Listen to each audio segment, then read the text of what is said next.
Hello everyone, it's Tammy from the Frou-frou studio. And this morning I have been working on some masterboards, so I thought I would take you along and show you how I create these so that I can later photocopy them and cut them up and make tags and belly bands and journal cards for journals. So these are some that I've already done this morning. And it's a really easy process, and it's a great way to make things ahead for to use in journals down the road.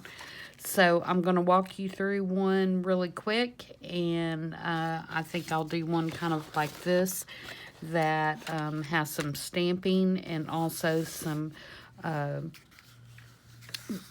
I use some Tim Holtz oxides on this one.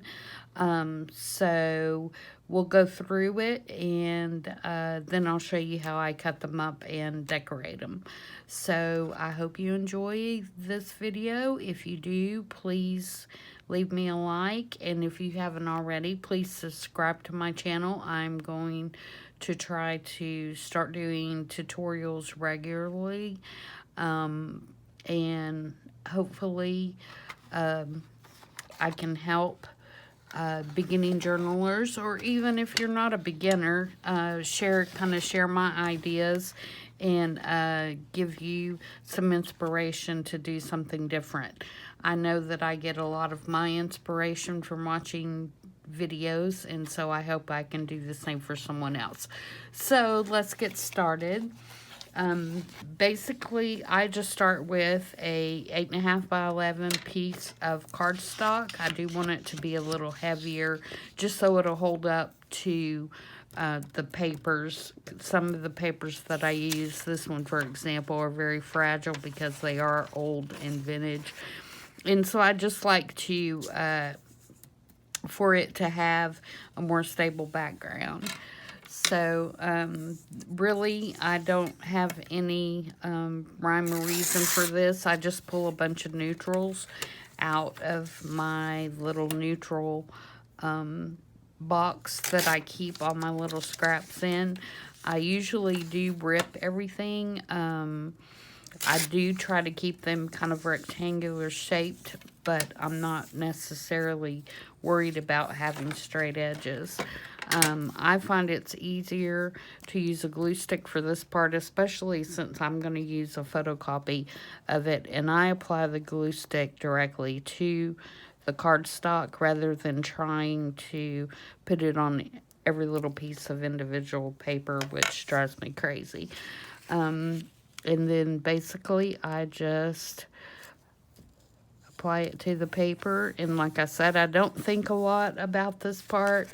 I just have a stack of stuff sitting to the side, and I just kind of grab it and rip it to what I think is going to look good, and put them on there how I think that they will look nice. I also don't always worry about the direction of how the print is or how things go. Some things will be sideways, some things will be upside down. It really doesn't matter that much. I try to use a variety of different things. As you can see, this is some music paper, and I'm going to put that one right here. I'm new to this video thing, and I tell you, it's quite weird talking to yourself. And, you know, when I'm talking to someone else, I can talk 100 miles an hour.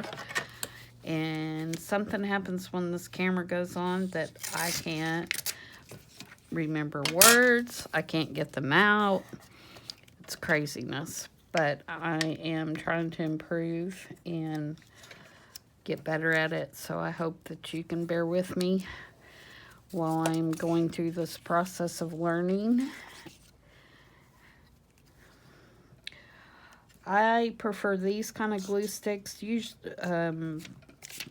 I've used some of the others, but I just think this one works fairly well for this kind of project. It's not by any means something that I would use for something that I was going to sell or anything like that. I don't think it's strong enough, and I don't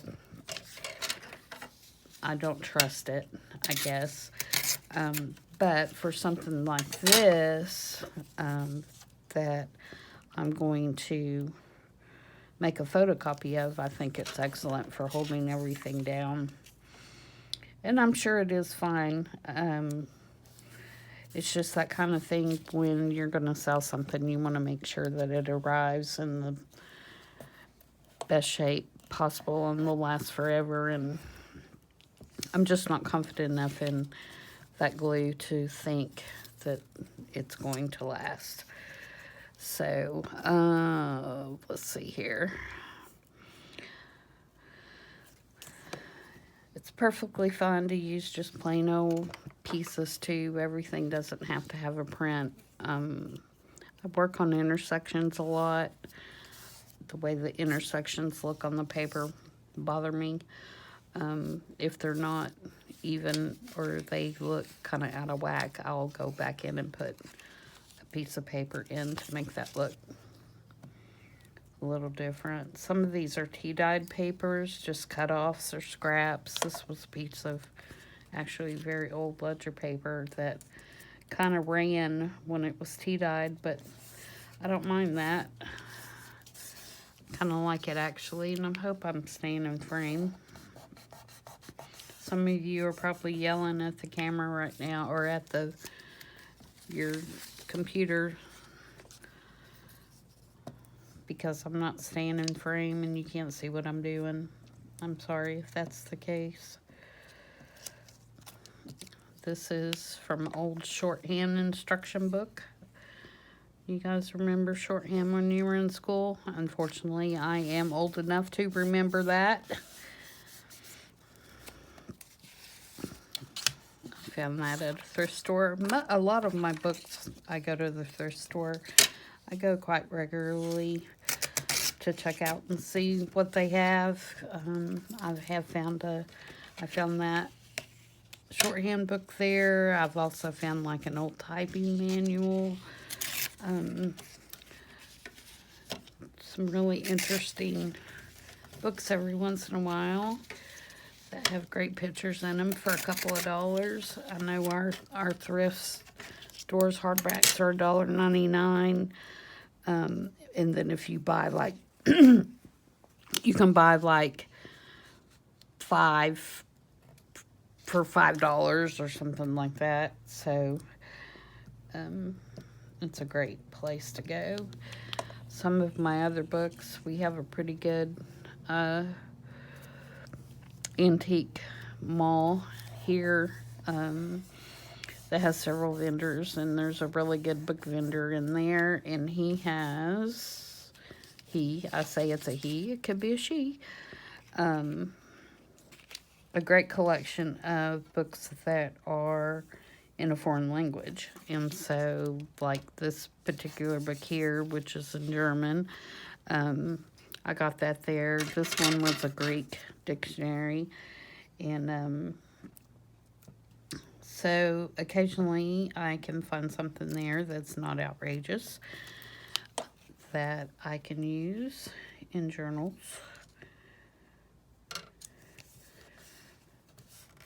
I just like the way the different languages look on the paper. For example, we'll put a piece of this in here. This is, I'm assuming, Chinese. Could be Japanese. I'm not sure. One of the two. But it is very cool. I don't know what it says. It could be saying something very bad. But it looks cool. That's one thing about using books that are in another language. You could be putting something on your paper that's not very nice. But luckily, we cover most of it up, so Hopefully we're not putting a bunch of bad stuff in our journals. Let's try this one. This one is also German, and it has that beautiful font on it. I love this.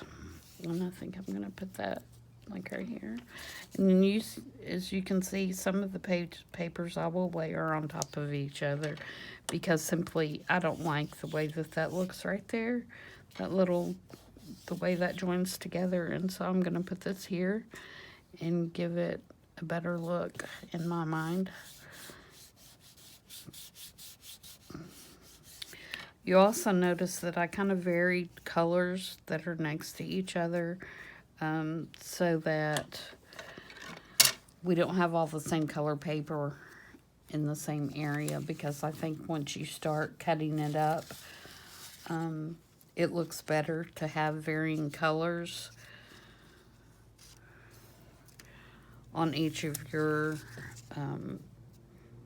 tags. I am gonna put it on the back of this one because it's so long.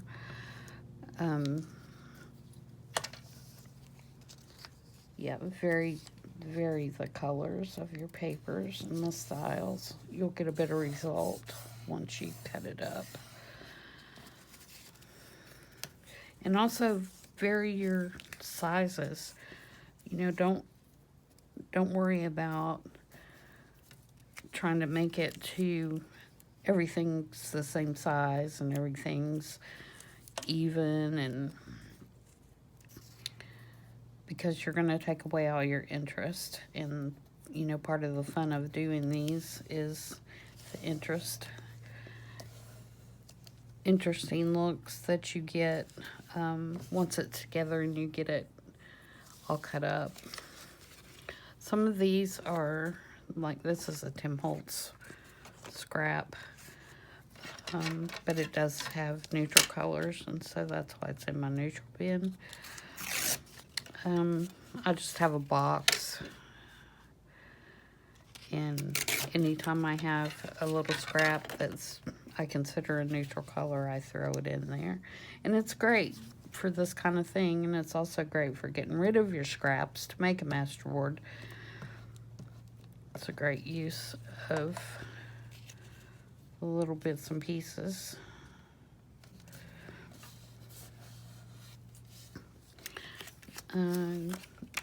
This one, don't be afraid to use a little bit of pattern. Actually, I'll probably put this in a couple places just to kind of spread out the look a little. So we have some of this spread out throughout the board. Maybe put a piece here. And again, you know, this is open to your own interpretation. What I think looks good is going to be a little different than what you think looks good. But the main thing is don't get hung up on it. Don't try to overthink it, because it's going to turn out and it's going to look good regardless of how you place your papers, I promise.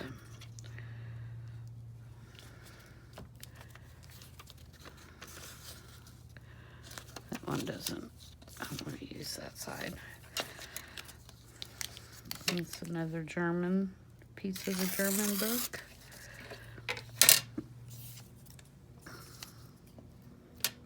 It will turn out a-okay. As long as you keep your papers neutral and you vary your sizes and you vary your colors, you're going to get the effect that you want.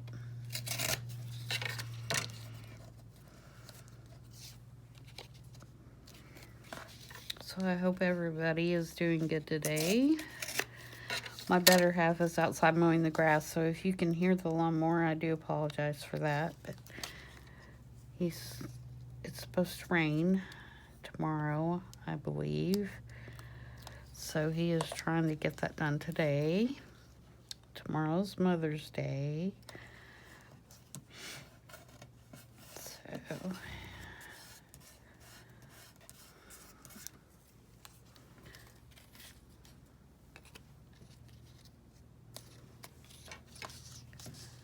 I don't typically celebrate Mother's Day too much. I lost my mother several years ago, and so it's not my favorite holiday. And my kids kind of know that, and they always call and wish me a happy Mother's Day. But we really don't do anything special, which is kind of how I prefer it.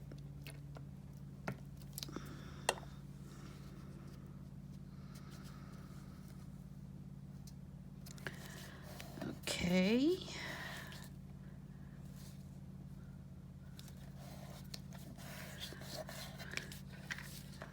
Let's see what we can put in this one other little place we have here. Oh, here's a piece from a French book. So we will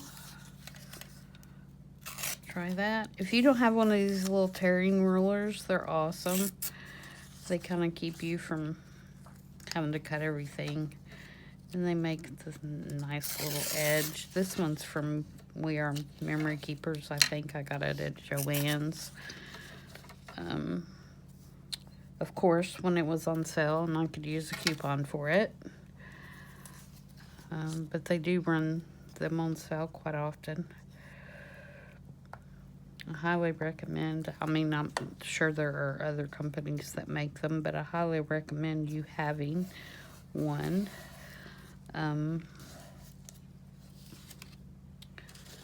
If you're going to do this type of thing, because I think it's perfect for getting the kind of edge that you need. This is actually tissue paper, which is, whoop, that wasn't that lovely. Which has got some text on it.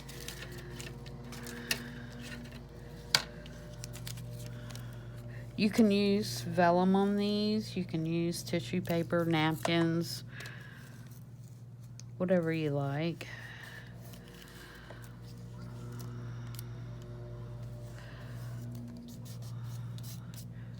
Okie doke.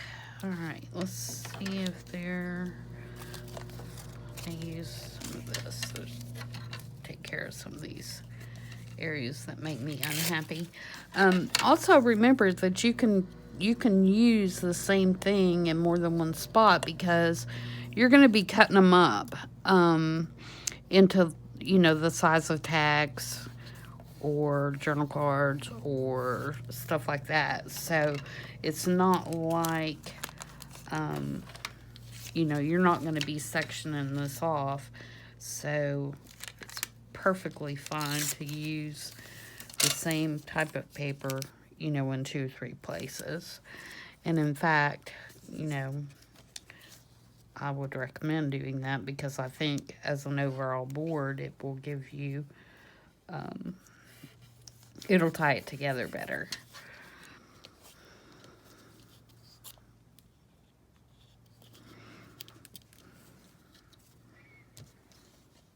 I'm just checking my edges now to make sure I get everything down. And see, this is what I was saying about the glue stick. I would not trust that on that heavier cardstock right there if this was something that I was making to sell. So basically I use 3 types of glue.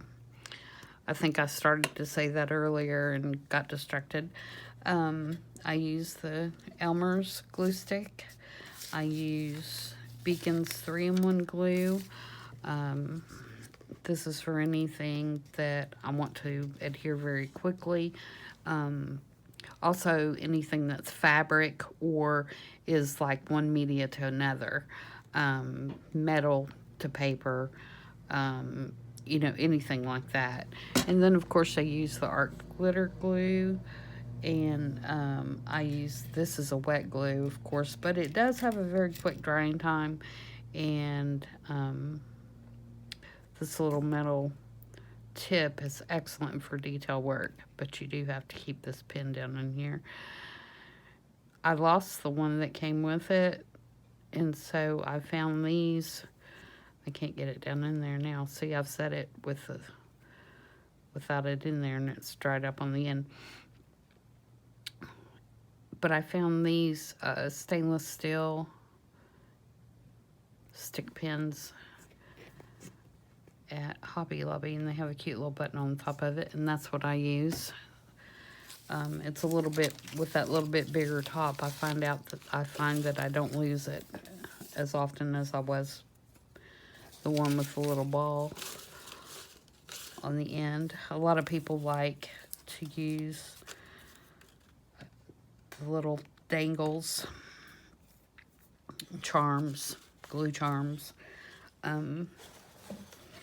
but I don't think I would like that. But anyway, so that's the 3 kind of glues that I use for most all my projects, as well as I have basically 3 kinds of scissors. These are my bigger scissors. They have the non-stick blades, which I like.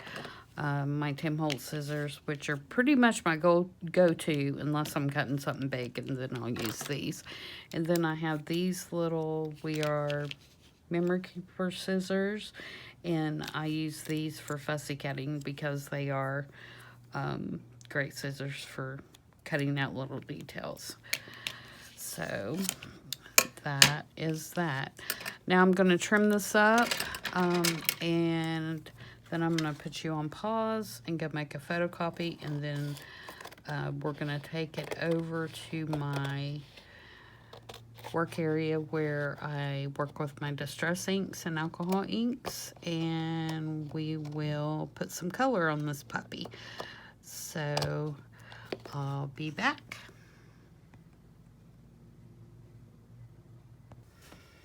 Okay, I'm back, and I have moved over to my area where I work with my inks and oxides and all that kind of stuff. I have several different areas in my craft room to encourage me to get up so that I'm not sitting in the same place all the time. My job requires me to sit all day, and so I didn't want that to be the way that I was crafting. So I have several different stations where I do different things, and this is where I do all my ink work. So what we're going to do is, and I had said that I was going to run a photocopy and then do this, and that is incorrect. I do this before I run the photocopy because my copier, if I was to get the paper wet, the ink would run. And so I do this first before I make my photocopy. So I picked out some colors that I'm going to use on this particular board because I have a particular journal that I'm going to use it in. And I'm trying to keep with a certain color scheme, but you absolutely can do whatever colors that you prefer to. And I'm just going to smush down. This is the new Salvage Patina color, and I love it. But I'm just going to smush these down on my board. That was Walnut Stain. This is Tea Dye, and this one is Faded Jeans. And I'm just going to smush those down.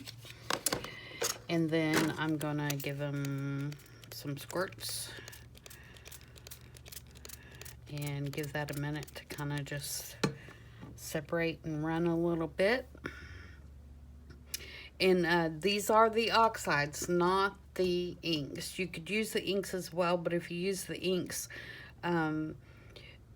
your colors are not going to be as vibrant as if you use the oxides. And so now basically what I'm going to do is I'm just going to take my paper in different areas and just smush it down. And soak up the different colors. And if you think you need some more water, just squirt some more water on there. And just move it around so that you're getting different colors on different parts of your paper. There's no great level of skill to do this other than just playing like you're a kid. Once you start to get a muddy look, though, you don't want to go back in that particular area, or it will make your paper very muddy as well. Okay, I think that's good. That's kind of what we have. Let me get a paper towel. And you can just simply wipe this up with a paper towel. Clean up your mess. Sorry about that. Squeaking. And then we're going to take the heat gun and dry it off. This is a Ranger heat tool. As you can see, it's really quiet. I like that. It is different than an embossing tool. I'm sure you could use an embossing tool to do this, but this one is different because the heat comes out wider, where with an embossing tool, you know, it's got the little bitty hole. And the heat, though, I think is exactly the same. And see, one thing you will notice, like I said, because I used a glue stick, you're going to have some little pokey up places, but that's okay. We'll just touch those up before we go run a copy and glue them back down.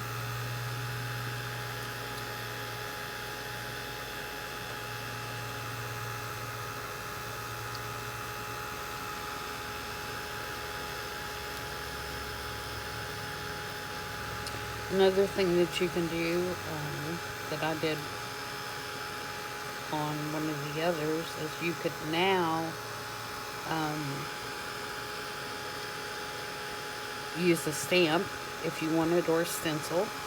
Actually, I'm going to use a stencil and add some more to this once it's dry.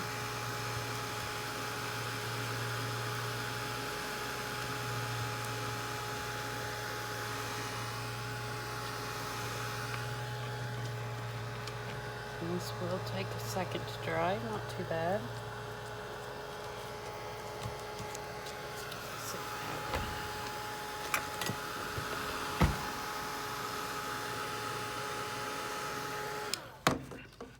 Get a couple of these edges here.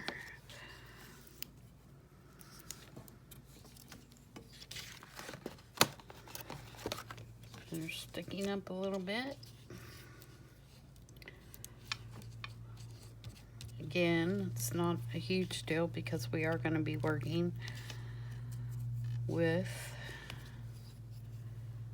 a photocopy and not the original. I keep my originals so that I can use them several times with different themes.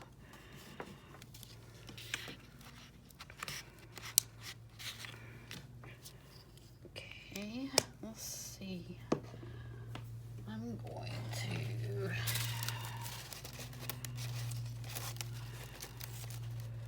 use, these are all Tim Holtz stencils.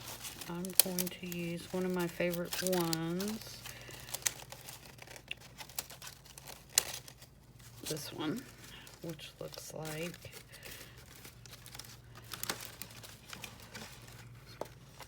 somebody spilled their coffee.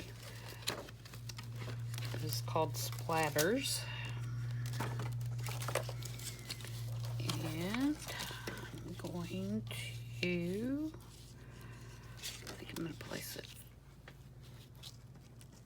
this way.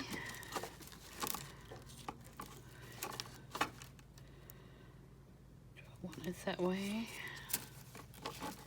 Yeah, I think that'd be good. This would probably be better if I took it off, but I'm trying to save time here.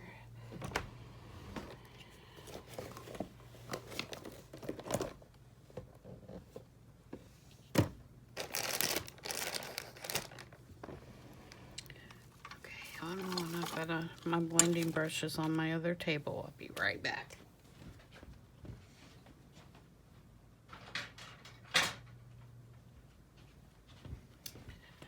Okay, I use these little blending, these are actually makeup brushes that I got at a discount store here. I think they were a couple bucks a piece. So that's what I use to apply.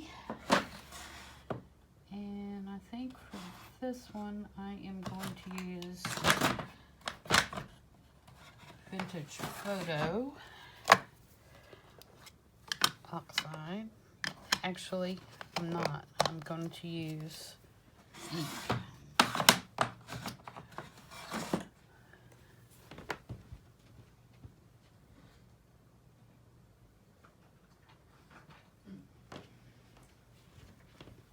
I have the mini inks because I don't use the inks as much as I do the oxides. And the minis are just fine. They have not had to be refilled or anything like that. Re-inked, I guess is the proper way to say that. So they have been serving the purpose. I do have re-inkers that for when the time comes. I got some re-inkers for the ones that I use the most often, like Vintage Photo and Tea-Dye and a lot of the browns. I use the browns probably more than anything else. Okay, so there's that.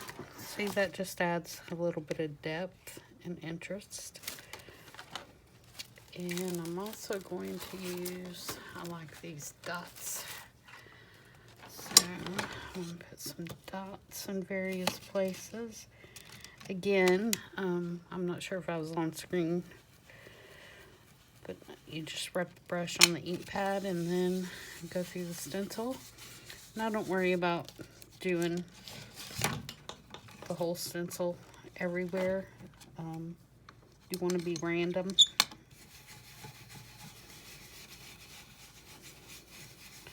Just in certain areas, and you can do it as light or dark as you want. And I think I'm even going to add a couple of numbers. I'm a number person. I like numbers on things. I don't know why. Just do.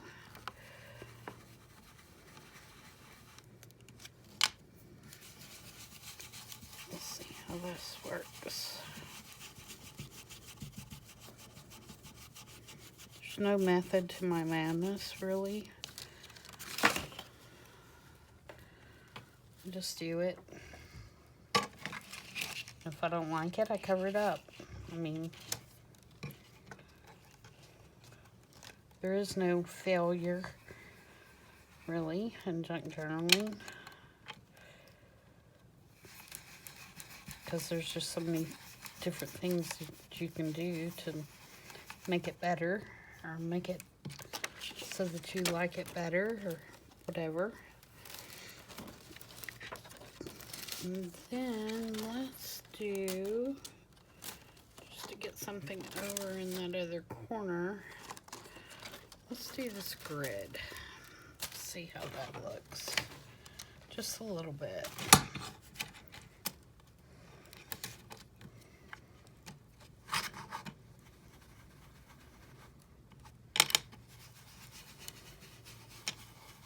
Paper was a little light. Yeah, that's kind of cool. Let's put some of that on this paper as well. It's kind of light.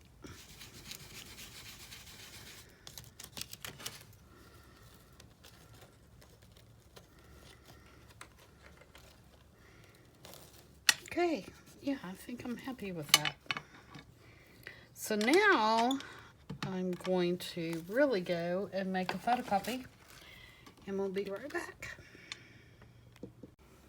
Okay, I'm back, and here is the original that we did, and here is the photocopy, which is the one we're going to cut up and make our tags out of. And as you can see, the colors actually are a little bit more vibrant in the photocopy than they are the original. But I really like the way that turned out. So now we're going to cut it up to make tags. I have a few examples over here to show you what we're kind of going to do. Oops, sorry about that, guys. Give you all a good shake. This is one of the other master boards that I did and ran a copy of. And these tags were made out of this master board, so you can kind of see how they end up. I have this one that is going to be a journaling card. I have not glued that one down yet, but that's kind of, you know, what we want to be the end goal is things that we can use in our journals. That are already made up and ready to go, because I do work full-time still, unfortunately. My crafting is usually done on the weekends or in the evenings, and so the more things that I have made up that I can stick into journals, the better off I am. So I do make these, mass make these, and make tags and stuff that are ready to go, that fit different themes or different schemes for things I'm working on. So basically now what we need to do is figure out how we're going to lay this out to get the most out of it. My printer, when you're running a copy, will not copy borderless. So this is a little bit smaller than the 8.5 by 11 that we started with, because it leaves just a little bitty tiny white edge around it. And so I've already trimmed that off. And this is printed on just the same cardstock that I used for the base for that. So let me grab a tag here that we can use for a template. And as you can see, I am a messy crafter. I have messy fingers all the time. And so the next thing you need to do is just kind of figure out how you want to lay it out to get your best yield out of the page. You can lay this out either way. You know, we could go this way. And if we go this way, we're going to get, you know, a couple of tags. And then we're going to have a long piece that we can make a smaller tag or a belly band out of. And if we couldn't do 2 rows of tags, because obviously if we took this full size, you know, it's obviously more than half. But it will give us a good sized piece to make a journaling card out of. So I actually think that I'm going to do it that way. And I'm going to do one this way. And I'm just going to take a pencil and trace around where I want to cut.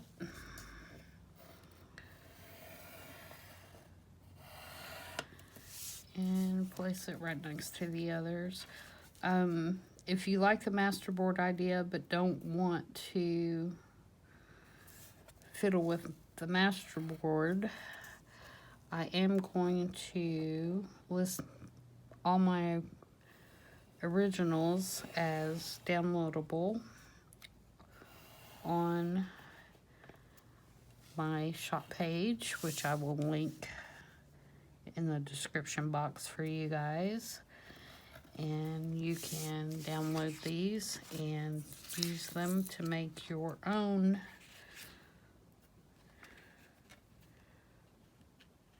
add your own embellishments to. I'm going to do here so I can get that cool little, what looks like a coffee cup stain.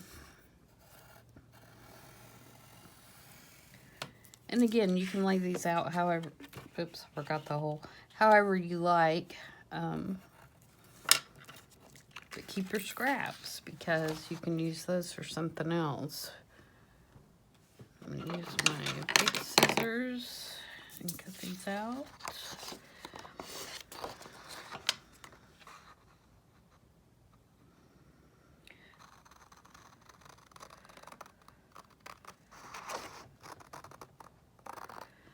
I am left-handed, but I cut right-handed.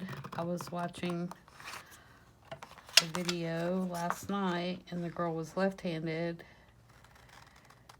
too, but she cuts with her left hand, and to me it looks so weird, and I was like, that just looks weird, and I don't know. I've always cut with my right hand, even though I write and do most things with my left hand. I do not operate scissors with my left hand. I guess that's kind of strange if you think about it.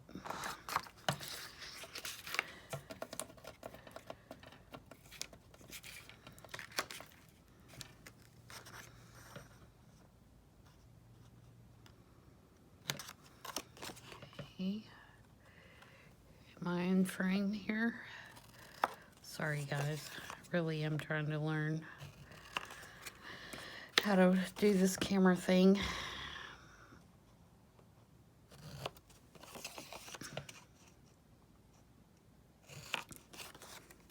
Okay, there's two. Let's do this one.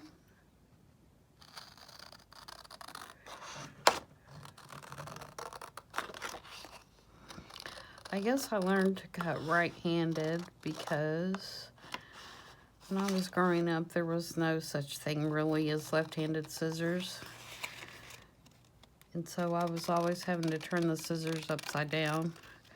And that got annoying, and it's also very uncomfortable. And so I just kind of taught myself to use the other hand.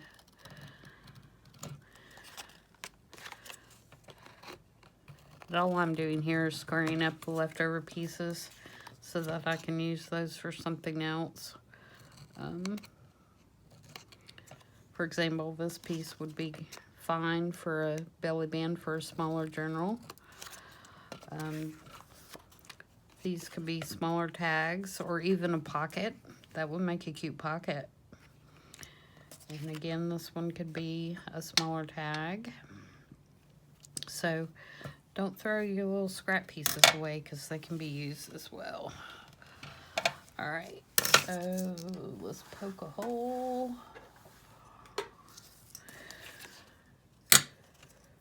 See, I use the hole punch with my right hand as well. Strange. I didn't realize how much I did right-handed until I was watching her and everything looked backwards to me.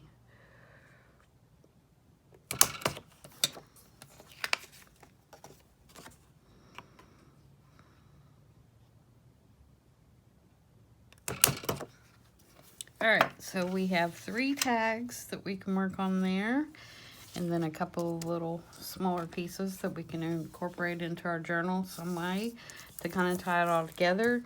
I'm going to put some holes on these hole reinforcements. These are just plain old hole reinforcements that you get at the office supply or wherever, and I've just ran some archival ink in coffee over them with my blending tool to kind of age them up a little bit so they don't look so new.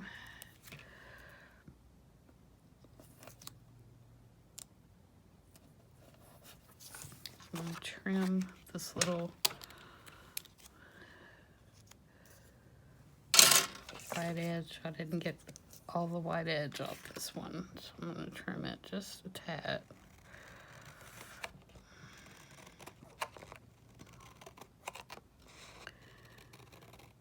if it doesn't annoy me. Okay.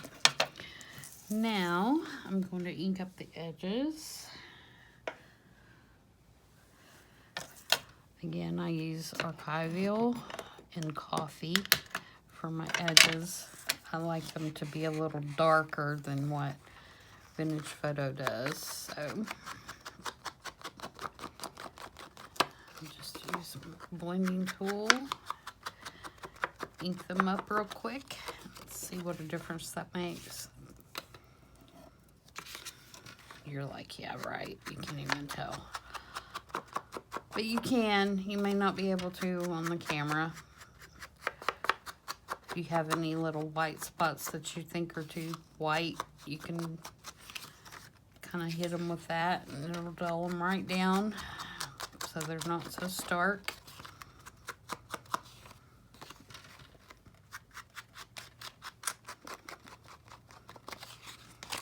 Okay. That's what we have. What do you think? I think they're pretty interesting looking.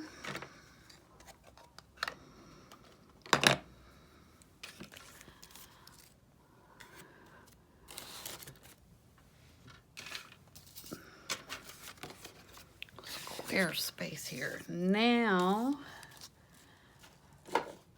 we're to the fun part. This is where we are going to decide how to embellish them.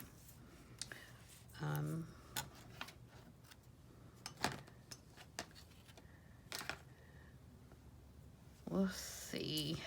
All right, these particular tags are going to go into a journal that's going to be kind of nature inspired, and it's got a lot of blues and browns, and so that's why I picked these particular colors to use to make them. I think I'm going to start with, what am I going to start with? Let me grab my little basket here. This is a basket that I just have a lot of little doodads in.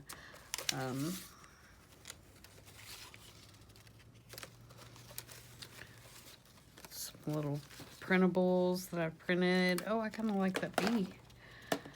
That's kind of cool. Maybe we'll do some bees. I like that. Let's start with that.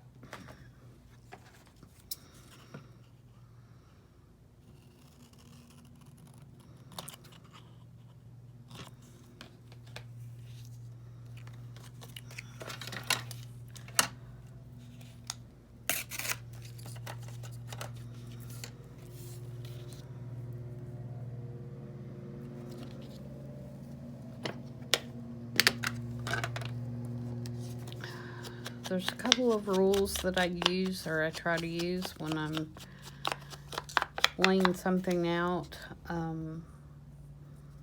just because I prefer it.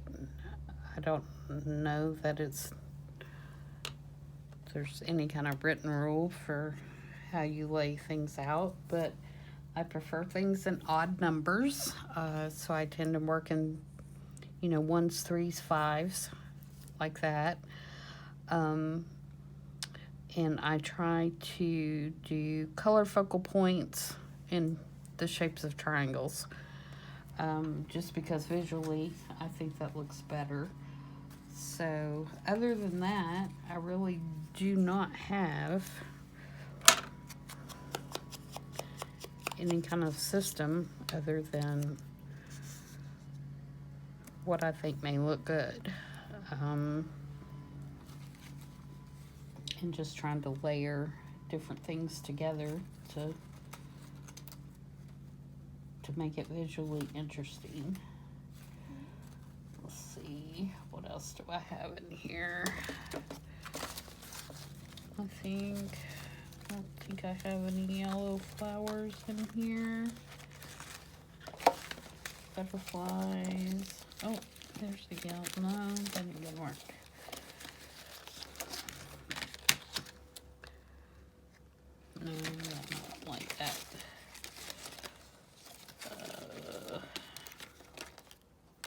see, this is where I get hung up because I think about it too much. Where I should just do it. I start thinking, and once I start thinking, we're in trouble. Got these little. That might be interesting with some color on it.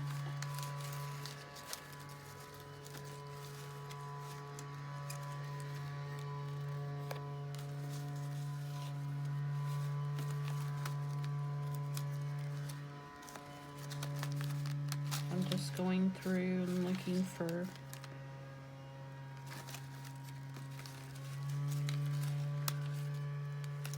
possible things that I can use.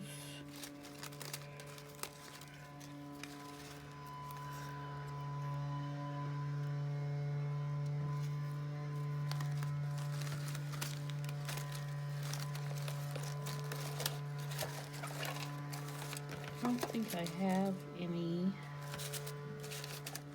bees. I do have a bee stamp. Alright, let me ink this flower. You can also, this is a Tim Holtz die, and of course you could always die cut it in a color, or you can use your oxides or sprays or inks or crayons or whatever you like to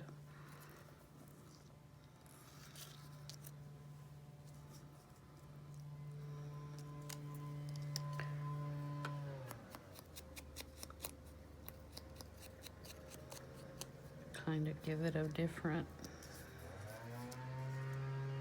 look. I kind of like it being neutral though in this particular situation. Okay, so that's a start.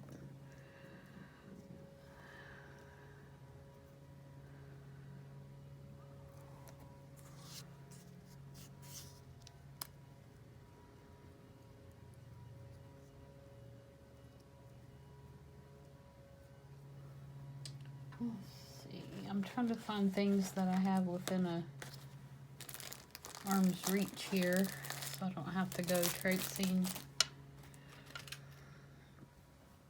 looking for something else.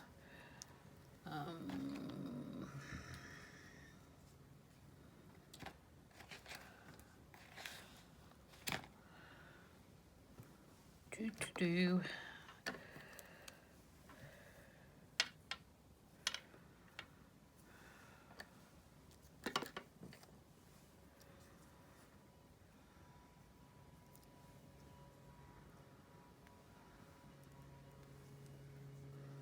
I feel like there needs to be something here. What do I have close by?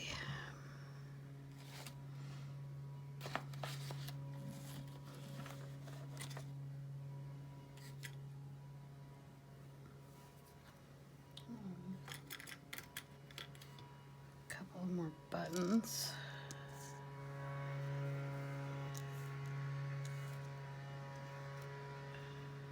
Are you screaming, going, no, don't put it there? I do that when I watch videos. It's like, no, don't put that there. Put it here. I guess we all have our opinions of where things should go and what they should look like. I don't know about that.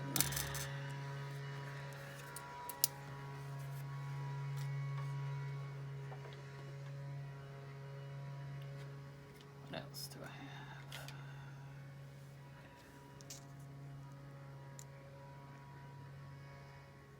Might do that. That's a little, this is a little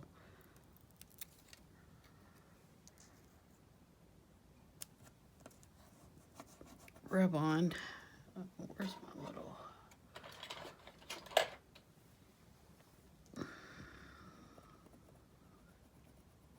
done it now, whether we like it or not.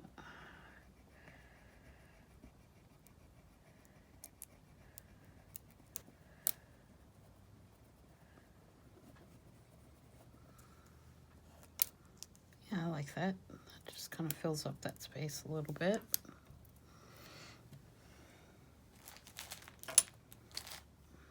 Almost feel like I want to darken up that just a tad.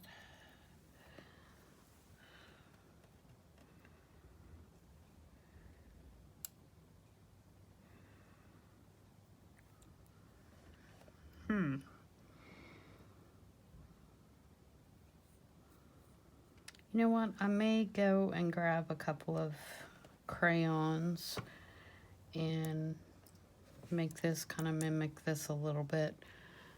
I'm going to pause you just for a sec.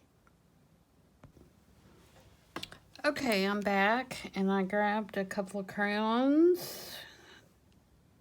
These are distress crayons, and I also grabbed a baby wipe so that I could, I'm going to get some of this other color off my fingers first, so that I could have a damp finger to spread it. So, if you're not familiar with these, basically, they're just like, almost like a lipstick. And as long as you have a little bit of dampness on your finger, you can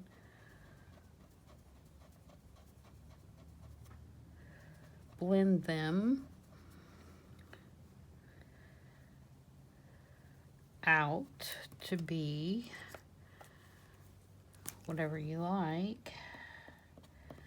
And they will become permanent once they dry, so you do want to blend it kind of quickly.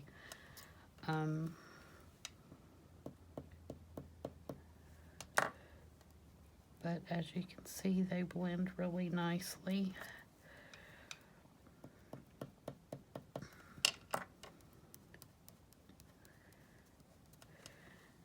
And they are a great way to color these little dies.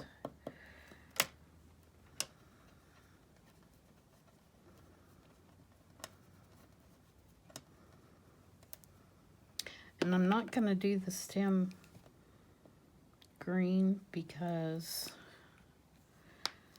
I kind of like it being more neutral. Let's see how that looks.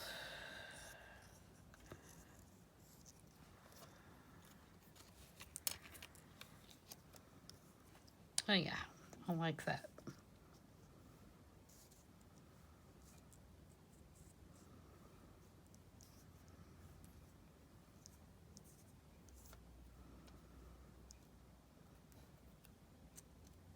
Oops. That's not the piece I had there. This is the piece I had there.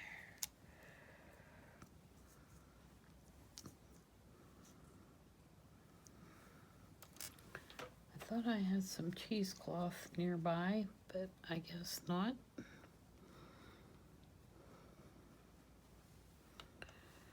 Put a little ink on that.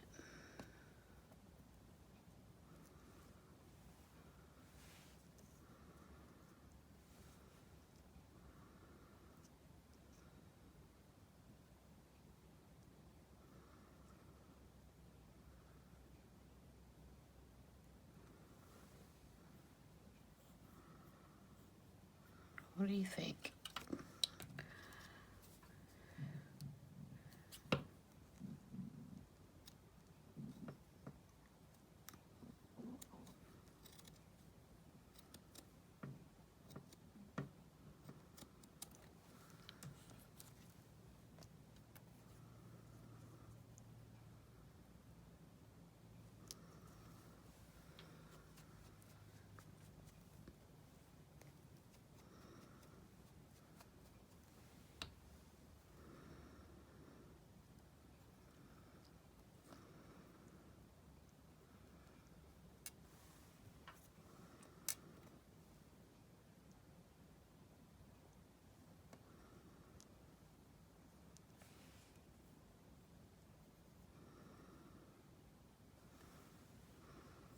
Alright, that's what I think I'm going to go with, guys.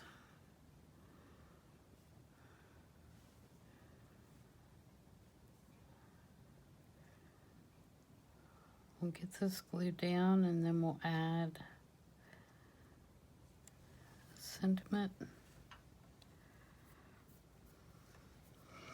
I'm going to use my Fabri-Tac on this since I am using some lace. Now you can do this two ways. Either you can glue from the top down, or you can take a photo of this. I do that quite often, especially if I'm doing something that's larger that has lots of pieces. I'll take a photo so that when I go to put it back together, I'm putting it back in the same order that I spent all this time trying to figure out how I was going to do things. For this one, I'm going to kind of start from the top and get some of the pieces situated, and then I will pick it up and glue the bottom. And that way I can kind of keep things where I wanted them, since we're filming and with my camera and I can't take a picture. Whoops, whoops, whoops. Yeah, I'm gonna get klutzy now that I'm trying to film. But, you know, that's life. That's crafting. That's real, right?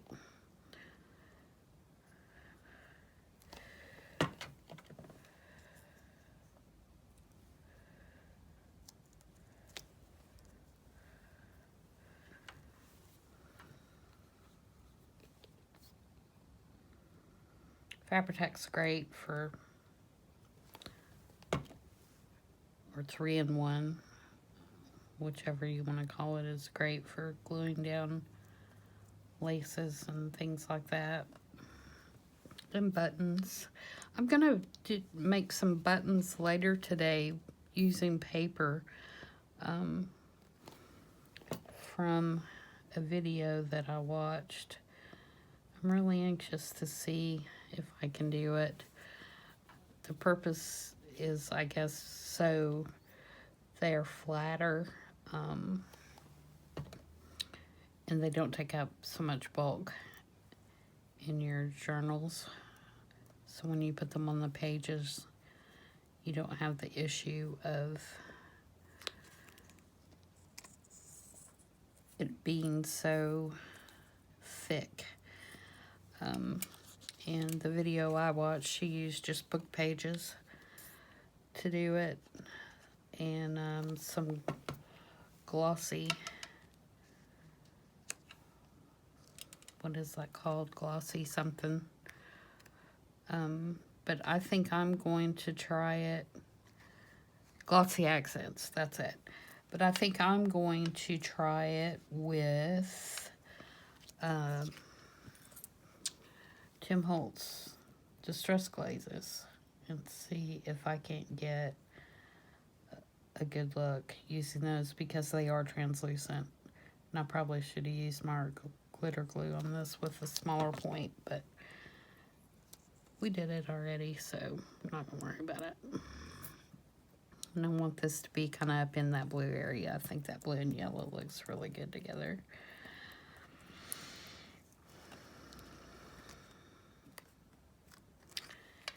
Then we will place this about there.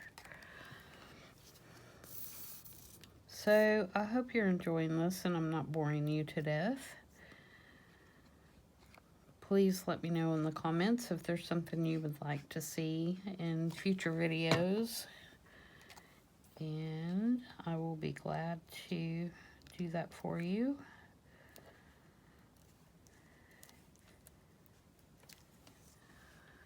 And please subscribe if you have not. And give me a thumbs up or thumbs down. Hopefully a thumbs up. But if I'm not doing good, I want to know that too, because I do want to improve. Alright. So there we go. So now what we need to do is we need to decide what we're going to put on this for sentiment. And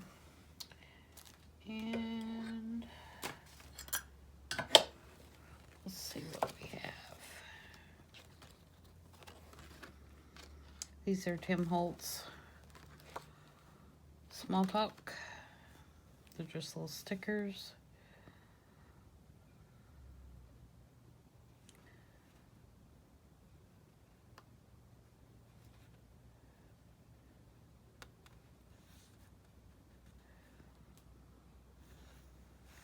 I think I'm going to do this choose to see the good stuff.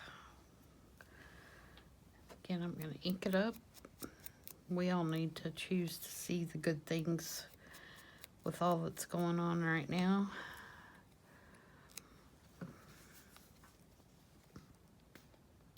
I always put glue on these even though they are a sticker. Just gives me more confidence in them.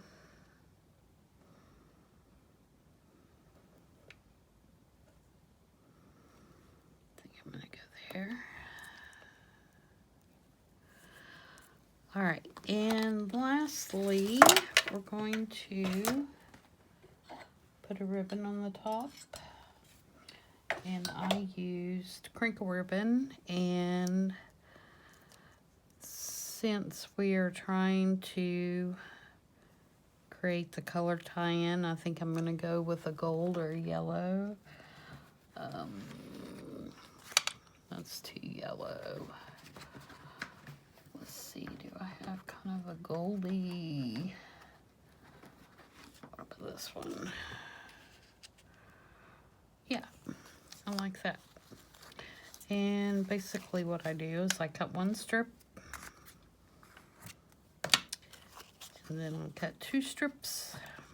That one's a little longer.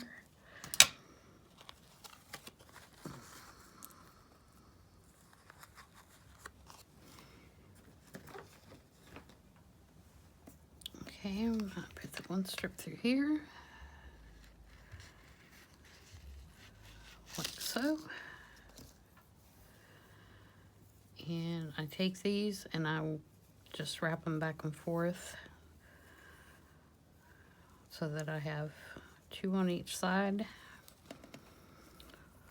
And then just simply tie a double knot. And you don't have to tie a bow. I mean, you could do, you know, just a string through it, or just a loop, or use baker's twine, whatever you want.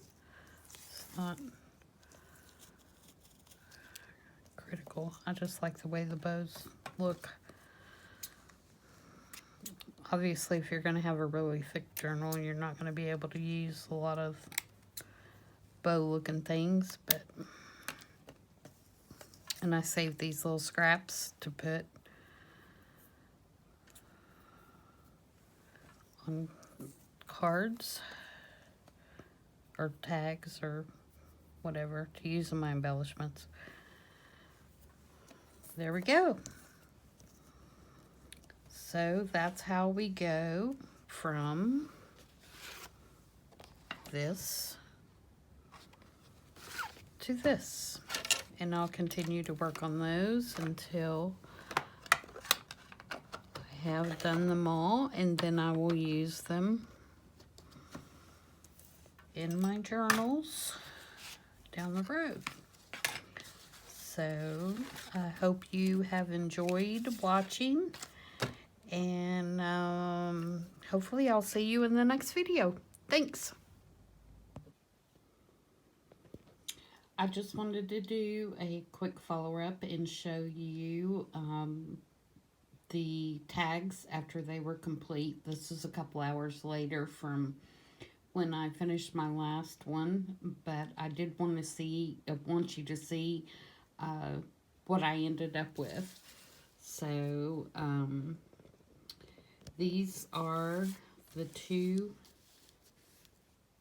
big tags that we cut, and we actually cut 3, didn't we?